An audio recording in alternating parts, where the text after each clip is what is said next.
welcome to this course on the Odyssey. My name is Laurence. I'm very glad to be able to give it. Just a quick word on how the course is going to work. These lectures will tackle broader themes of the epic, and in the close reading sections we'll read extracts of interest from the epic itself and discuss them. Alright, without further ado, let's get started. So I have a nice quote here from the scholar Howard Clarke. I think it's pretty much on point. The Odyssey is broad and inclusive. It is an epic poem, not in the Iliad's way, with men and nations massed in the first conflict of East and West, but epic in its comprehension of all conditions of men, good and bad, young and old, dead and alive, and all qualities of life, subhuman, human, and superhuman, perilous and prosperous, familiar and fabulous. It's a quote I very much agree with, and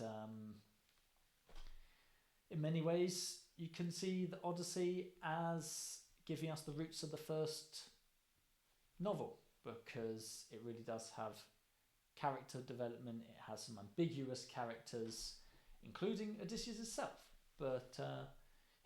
but more on that another time. Alright, where and when was it composed? So, the Odyssey is the second work of Western literature, likely dating to the second half of the 8th century BC. We suspect it came after the Iliad because its language is less archaic. It uses some different words for common things. It also has a slightly different view of the gods too in the Iliad. And we believe such changes could have come about in a single lifetime.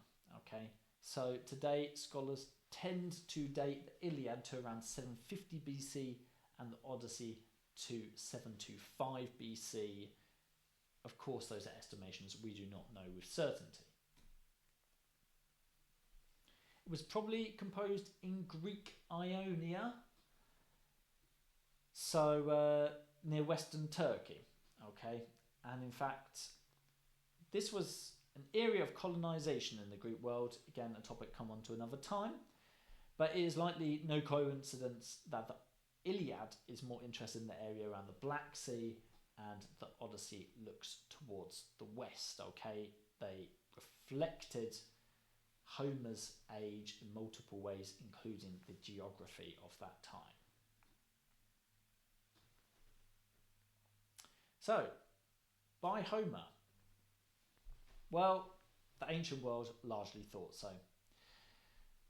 They generally agreed Homer was the author, but some lines, and in fact perhaps the whole of the entire last book, book 24, might have been written by pseudo-Homers. Okay, for instance, the satirical comic poet Aristophanes, so we're talking classical Athens, he held this view. I also personally believe that Homer did not compose book 24, but that's something we can look at once we've read the Odyssey. In the 19th century especially, modern scholars questioned Homer's authorship. This became known as the Homeric question. So this topic was mostly launched in 1795 by Friedrich Wolf, a German scholar, nowadays hailed as the founder of classical and modern philology. If anyone wondering what philology is, comes from the Greek words philos, meaning love, and logos, word. So it's a love of words. And in comparison to Anglo-American classical scholarship, philology focus a lot on the language itself. So I did my master's in Germany, so classical philology, and you would often spend a long time on just a single line, and you would use the language to develop almost philosophical theories about the text itself. Anglo-American classical scholarship tends to look at the work as a whole and themes within that work more broadly. I think the best scholarship is a combination of the two.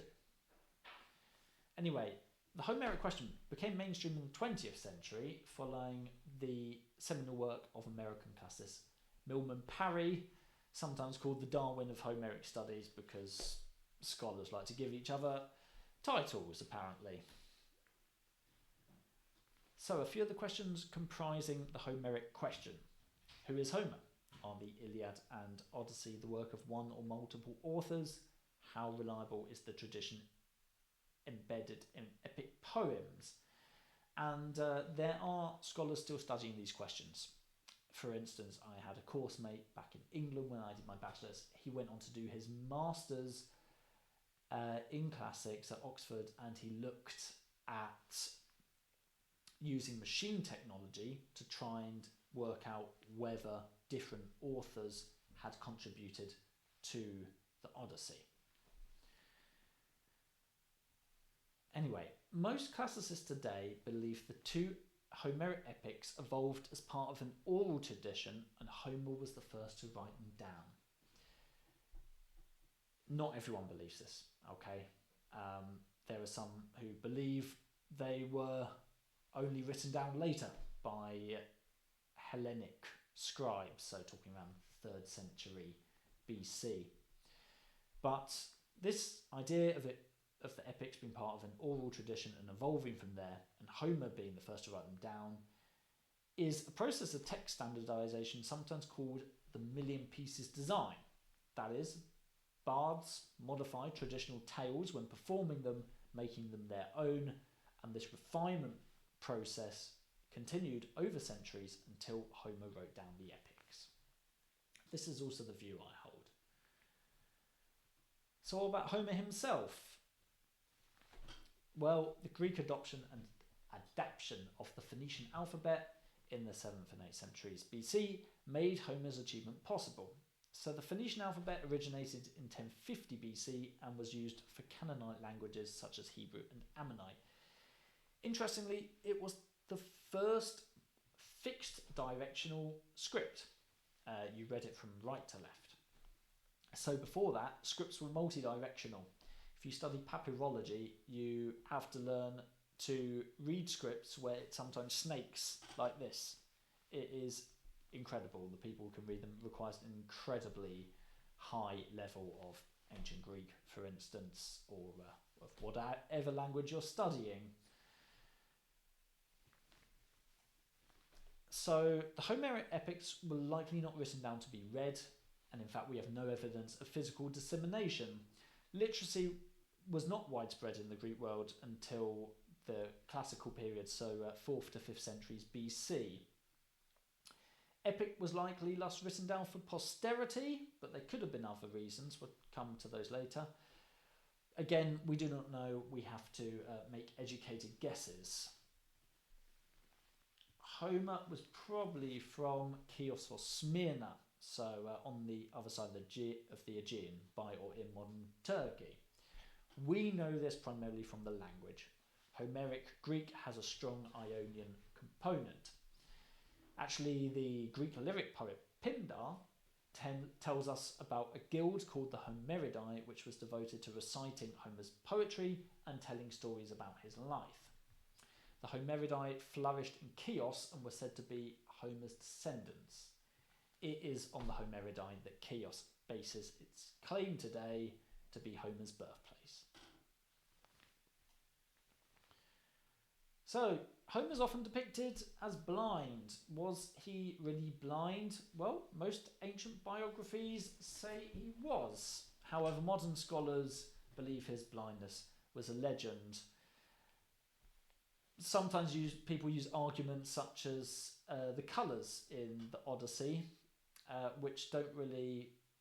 Well, the Wine-dark Sea is an obvious one. Also, the ancient Greeks used the word chloros, which we translate as green, but they don't just apply it to plants, they apply it to living things in general, which are not green.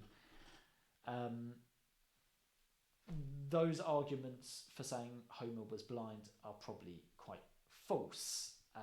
In fact, colour is... Well, we didn't really start to identify colours until we could extract them as dyes. That's why blue is one of the last colours you find in literature because they extracted it from lapis lazuli. But anyway, how colours work in different cultures is another topic. Essentially though, Homer probably not blind, that's likely a legend. As is so often the case with biographic details in the classical world, it's hard to identify the truth from the legends, and there's a lot we don't know, okay? Now, during the reign of the Roman Emperor Hadrian, there was even the belief that Homer's parents were Epicaste and Telemachus. Telemachus is Odysseus' son, so that would have meant Homer was Odysseus' own grandson. Again, probably, almost certainly not true, okay? Many legends have him as a wandering bard, wandering minstrel. That is possible. What most accounts do agree on is that he died on the Greek island of Ios, okay? Oral composition. There is consensus that Homer's poems, his epics, were composed in the style of oral poetry. We'll come back to this shortly, but this is why we have lots of epithets, repeated phrases, type scenes, etc. Now, classicists debated for a long time over whether a whole epic could really be memorised by a single person. And many argued that the sheer complexity of the Iliad and Odyssey, their incredible artistry, were proof that they must have been composed through written means. A breakthrough in this field came in 1960 by Albert Lord. So Albert Lord studied lots of different epic poems, and it is from his work that this million pieces design, with bards building on the work of others and adapting them in their own performances, it is on Albert Lord's work that this theory really finds support. So one of the main poems he studied was the Slavic poem The Wedding of sPhil. Now, Albert Lord was an American scholar of Slavic studies and comparative literature. He built on the previous work of Milman Parry, the man who was instrumental in the Homeric question in that field of scholarship. And what is remarkable is that Albert Lord got to know Guslar. A Guslar is a traditional Serbian poet often, who played the gusla. That's a traditional instrument. In fact, I have a picture right here. Yeah, so gusla, Serbo-Croatian, Bosnian. And this gusla recounted the entire 12,311 lines of the epic poem, The Wedding of sPhil. He did it by heart. Okay. Not only is that a testament to human achievement and dedication, but it's also proof that a single minstrel can memorise such a long and complex poem. Now, this Guslar told Albert Lord that he used a written version originally to learn the poem off by heart.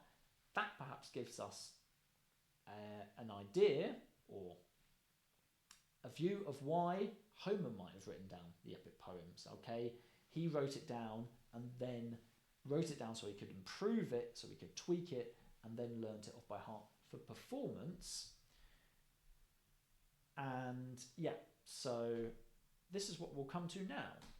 Oral performance. The Homeric epics were intended for oral performance by an aioidos, a minstrel. It would have taken around 20 to 30 hours to sing the Odyssey, and that raises the question of whom the poem could be for. The most obvious answer is a royal court. So a poet would perform a little each day, and this stable employment for the likely wandering poet gave him the chance to take on the endeavour not only of composing an epic, but also of performing it then in the court. However, there are other contexts in which it might have been performed. For instance, in a competition, so it was always sung on the lyre, and we know minstrelsy competitions were part of the Greek world. So in the Iliad, the Thracian singer Thamyris boasted he could sing better even than the Muses. anyone who knows Greek mythology knows that such hubris never goes unpunished. So after Thamyris lost a singing competition against the Muses, he was punished with the loss of his singing voice. There's how the lyre looked. That is a muse playing the lyre. People still play it today. You can even find courses online to learn it. So, talking more about singing competitions, in the Homeric hymns, which is a collection of 33 poems traditionally attributed to Homer and dated to around the 7th to 5th centuries BC, we also have vivid depictions of competitive singing. A bit later in time, 4th and 5th centuries BC, we then had rhapsodies, who were professional performers of epic poems, particularly the Homeric poems. They played at religious festivals, competing for prizes. So, a couple of contexts in which the Homeric poems might have been performed. Also, just about the lyre, Apollo was god of the lyre. Okay, also important to know that comes up a few times in the Odyssey. The Iliad and Odyssey were composed in dactylic hexameter. This consists of long and short syllables as well as caesuras. So the dactylic hexameter is the meter of ancient Greek and Latin epics. So Virgil uses it in his Aeneid as well. The word dactyl comes from the ancient Greek dactylos, meaning finger, and it refers to its rhythm of one long syllable followed by two short syllables, and they resemble the bones of a finger. It's hexameter because it has 6 feet. Now, it doesn't strictly have to be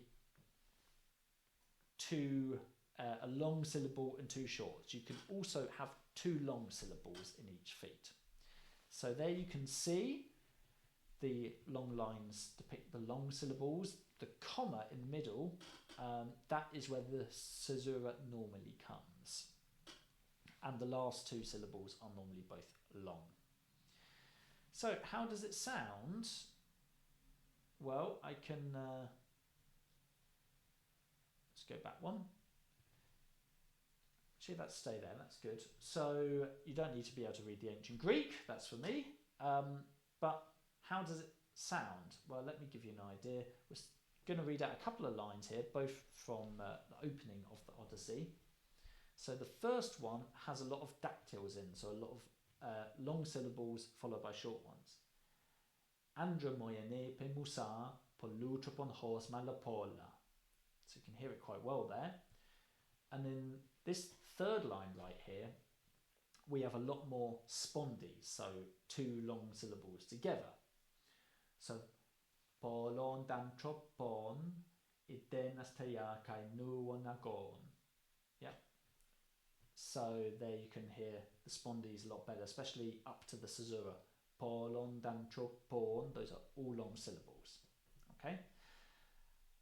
And yes, it was the same in Latin epic poetry. So the dactylic hexameter in Latin was actually invented by Cicero, the orator. He made Virgil's achievement possible.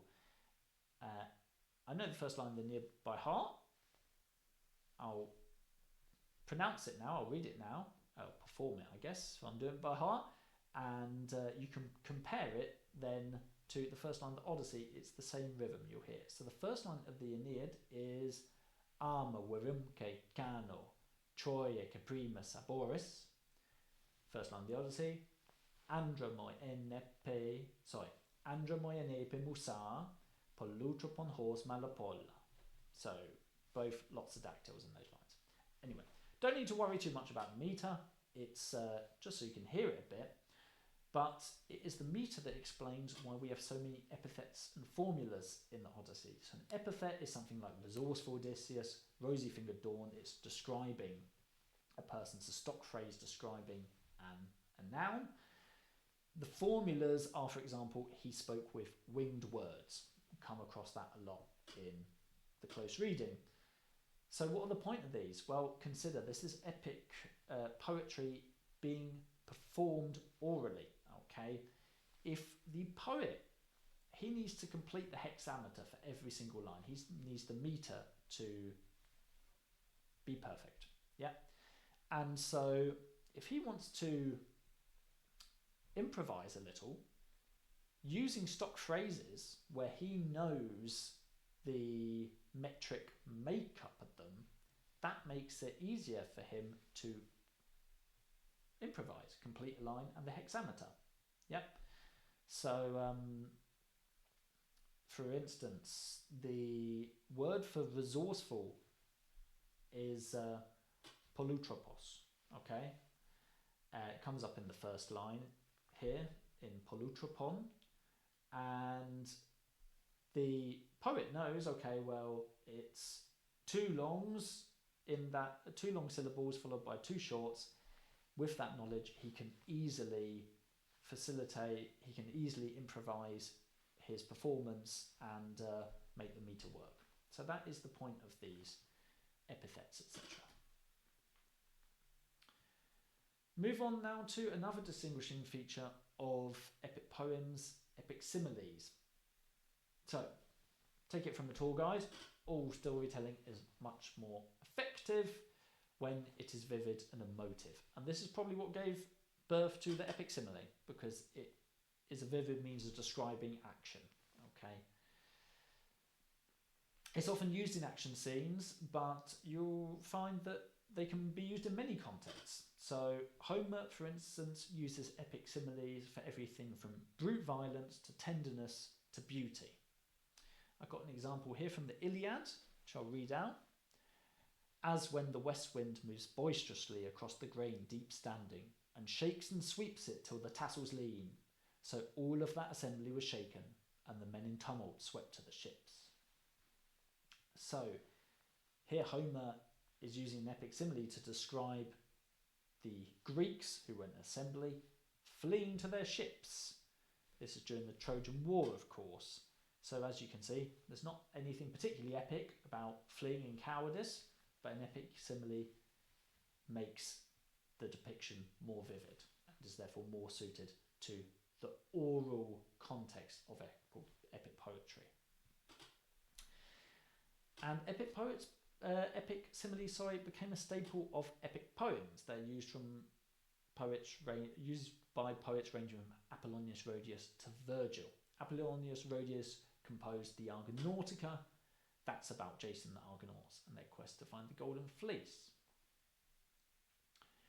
In fact, epic similes became such a distinguished poetic convention that we even find them in epics that were composed not for oral performance, such as John Milton's Paradise Lost. So that's a biblical epic composed in the 17th century, written in the 17th century, I should really say. Here is an epic simile. So, the angelic squadron bright turned fiery red, sharpening in moon-edged horns their phalanx, and began to hem him round with ported spears. As thick as when a field of Ceres, ripe for harvest, waving bends her bearded grove of ears. Which way the wind sways them, the careful ploughman doubting stands, lest on the threshing floor his hopeful sheaves prove chaff. So, Paradise Lost is about Satan rallying support to wage war against the kingdom of heaven. Yeah, and here John Milton is using this epic simile, of the wind bending the corn to suggest that the good angels, that is the angels on the side of God, are feeble and cowardly. In fact, you may even have noticed that this epic simile draws on the previous one, on the one in the previous slide, the epic simile from Homer in the Iliad about the Greeks fleeing to their ships. This is not a coincidence. John Milton knew the Iliad very well. He is building his epic simile on the Iliad's one to suggest that God forces will flee before Lucifer's. Okay. We even find epic similes in some modern prose. take The Northern Lights by Philip Pullman. So The Northern Lights, first book of his Dark Materials, which is based on Paradise Lost. Okay, one of my favourite pieces of literature ever, his Dark Materials. And here is an epic simile. Then with a roar and blur of snow, both bears moved at the same moment, like two great masses of rock balanced on adjoining peaks and shaken loose by an earthquake, that bound down the mountainsides gathering speed, leaping over crevasses and knocking trees into splinters, until they crash into each other so hard that both are smashed to powder and flying chips of stone. That was how the two bears came together. So this is the moment when the two armoured bears meet in a fight to the death, and I think we can agree that is little more epic than two armoured bears fighting to the death. In Tolstoy's War and Peace, there is in fact a whole chapter which is essentially an epic simile. It is beautiful. It's the sort of writing you just don't find in novels these days. So epic simile, popular even in the modern era. All right, the last topics I'd like to talk about in this lecture are the historical context of the Odyssey and also its historicity. So the Homeric epics purportedly take place in the Bronze Age, the 16th to the 12th centuries BC, sometimes called the Mycenaean Age. So the Mycenaean civilization gets its name from the discoveries made in the city Mycenae by Heinrich Schliemann, a German archaeologist. We'll talk more about him in just a moment's time. Now, Mycenae is located on the Peloponnese, that's the large peninsula in southwestern Greece, and it is home to Pylos, Sparta, and other major civilizations of the Homeric epics. Okay, so it is the Spartans and the Greeks from Pylos and from other areas who go to Troy and wage war. Yeah. Now, the most striking feature of the Mycenaean Age, at least the formative period of the Mycenaean Age, so that's roughly 1575 to 1450 BC, is the emergence of wealthy ruling groups and families, presumably from the lands they governed. For instance, in Pylos, there was a monarch like Wanax, and below him various administrators likely drawn from a class of major landowners. So the Mycenaean civilization was literate. They used Linear B, which is the earliest attested form of Greek. Here is how it looks. And Linear B is a pre-alphabetic script and dialect of ancient Greek. It was deciphered by the English architect and self-taught linguist Michael Ventris in 1952, and it's the only Bronze Age Aegean script that we have deciphered. Cretan hieroglyphic, for instance, remains undecipherable. It's adapted from Linear A and consists of syllabic and ideographic signs. Unlike the Mesopotamian languages, Akkadian and Sumerian, Linear B was written on clay tablets and typically records financial transactions such as annual wall tallies. Okay, so there are hundreds of clay tablets sitting in the basements of the British Museum, yet mostly in Akkadian Sumerian. They need translations, not enough people to translate them. And mostly on clay tablets, they recorded financial transactions. Then they were documents relating to, court cases as well. So how many sheep one neighbour owed the other, for instance. In fact, a scholar who was translating the Epic of Gilgamesh, he spent so long looking through all these clay tablets, which were mostly about dry financial transactions. When he found then a tablet which had recorded part of the Epic of Gilgamesh, he jumped up and did a little dance. So gives you an idea of what these clay tablets were mostly for. Now, Linear B died with the collapse of the Mycenaean civilization in the 12th century, initiating the so-called Greek Dark Ages. Of course, the Dark Ages is now a term deprecated by historians. It describes the early Middle Ages in Europe, the 5th to 10th centuries AD, and it is true that during this period we lost a lot of Roman knowledge and skills, hence dark, but historians prefer not to use the term these days.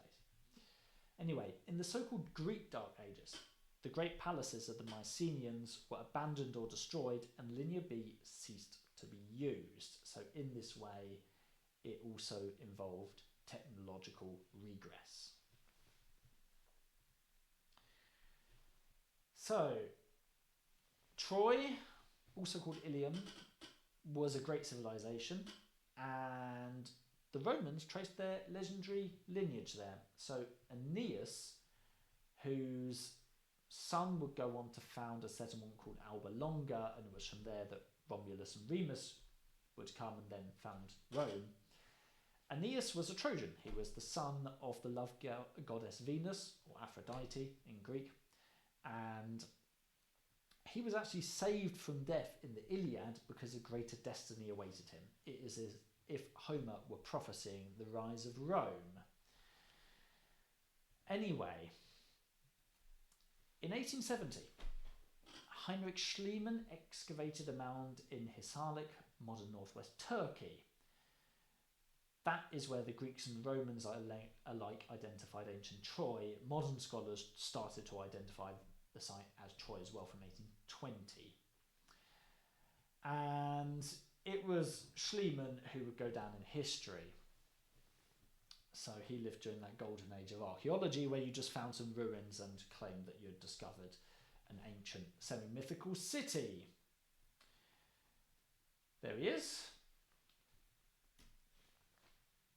So the fortified fortress he found at Hisarlik is comparable to Troy in Homeric epics.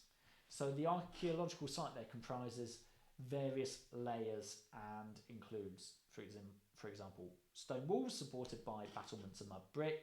There's an entrance gate flanked by projecting towers, and there's a whole system of parallel houses with flat roofs. We've also found tools and weapons there made of copperstone and bone. And like Homer's Troy, the site in Hisarlik is located near two rivers and sits on a plain near the ancient coastline. There are certain other Homeric descriptions that match as well, such as the locations of the city walls and the gates of the city square. However, there's a caveat to all this. These commonalities could be coincidences. For example, there are probably a lot of ancient sites that sat on a plain near two rivers. And in general, there is the question of how many shared features do we need for it to become definitive proof, and how specific must the matching aspects be? Okay. Also, the dating of the site in Hisarlik is problematic. Of the two main candidates for Homer's Troy, archaeological level 7A seems to have been destroyed around 1140 BC, so that was after Mycenaean power had already waned, Mycenaeans, as mentioned, being the ones who supposedly destroyed Troy. The other main candidate, level 6, was destroyed around 1250 BC, so there the date works, but we actually believe that it was destroyed by an earthquake. The overall verdict is that there is probably some truth in the legends of the Trojan War and that Hisarlik could have been the site. However, we don't know whether it was destroyed by Greeks, and certainly not by Mycenaean Greeks. So, last topic for today's lecture: can we derive historical information from the Odyssey?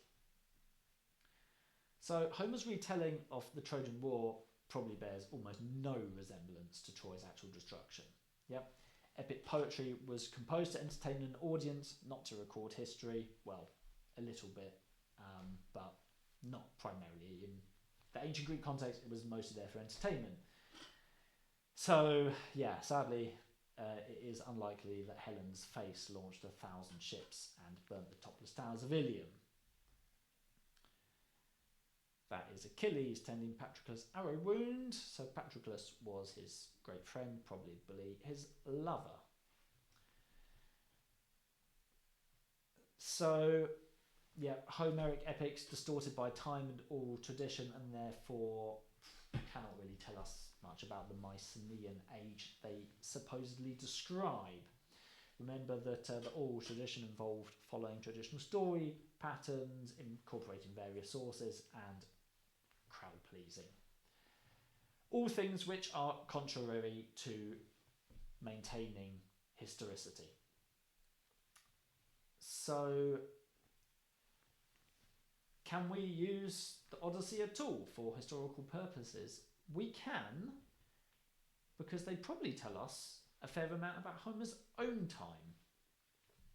First and foremost, you have to ask, what was it about 8th century Greece that made them so fascinated with a story about Troy destroyed centuries ago? One suggestion here is that the stories of the returning heroes, such as Odysseus, spoke especially to the Ionian societies where the Odyssey was likely composed. So beginning around 1000 BC, people from the Greek mainland left for Ionia, and therefore the story of a man travelling overseas to get home may have resonated strongly with them. This meant it got taken up in oral tradition and passed on over generations.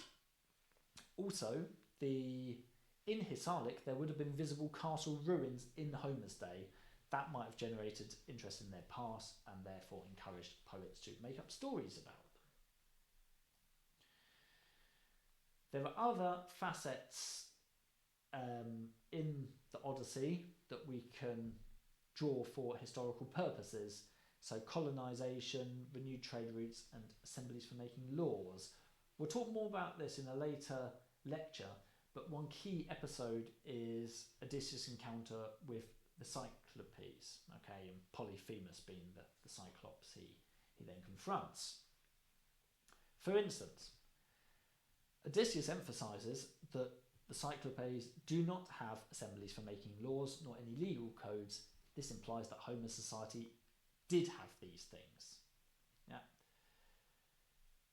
Odysseus also mentions that the Cyclopes don't have any ships and therefore cannot visit foreign places, which suggests that Homer's time was an era of overseas travel, okay, of expansion and colonisation, and we do actually have archaeological evidence to show that the 8th century was an important colonial era. Okay, this is when the Greeks started colonising various parts of the Mediterranean world.